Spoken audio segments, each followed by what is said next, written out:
All right, all your eyes right here, everybody. All right, all eyes everybody, right here, here we go. Series 1, 2, then.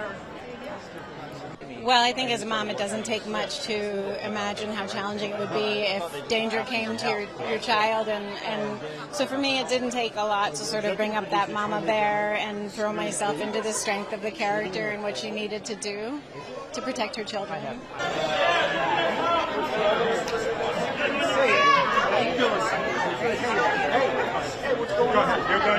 When you see those little kids walking around with their Ghostface costumes, what are your thoughts and feelings? It's incredible. I mean, we literally on the first were sitting around a bonfire in Santa Rosa, and I remember we knew it was a good script. We knew there was something magic about it. We knew Wes Craven was talented. And I remember, I think it was Matt saying, do you think, maybe there'd be a costume for Halloween? And we're all, no way. And here we are.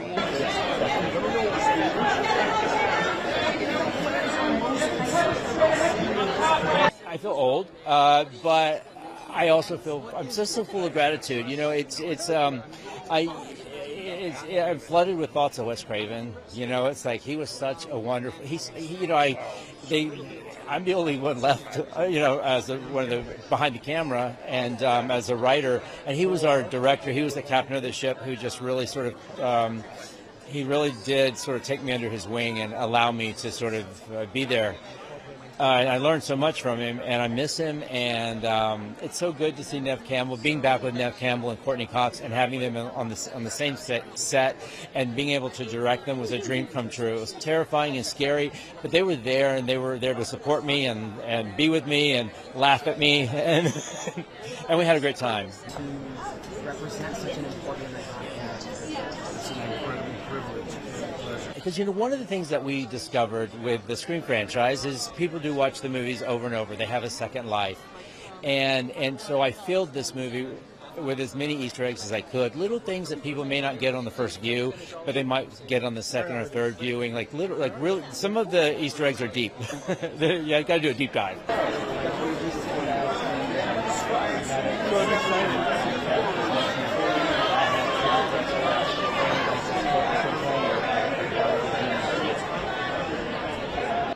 I mean, I miss them in real life, but on the right side, it's like you build that rapport and you build that familial dynamic and you try and maintain it as best you can as you do your real families. So luckily, I've been watching the Copenhagen Project, and Wednesday, obviously, because how do you not? And, everybody's as talented, if not more so, than last we worked together, and I didn't believe that was going to change anyway, so. Tell me the craziest place you've been recognized. Oh my gosh. Oh, I live on a farm now, so I went, this sounds strange, but I went to this other farmer and I was buying something called a poop spreader. If you have animals, you'll know it just chops it up and you load it up. But I had to get on this poop spreader because it was uneven and I had to balance the weight, and I'm sitting on this poop spreader. And then they're moving me on a tractor, and some guy's coming to the farm, and he's like, "Hey, are you Dewey?" I'm sitting up there on this thing. I was like, "Yeah, I'm Dewey." Mark, just don't go too high. I don't know that many things live for that long, and that people want to come back and revisit a thing time and time again unless it's really, really good.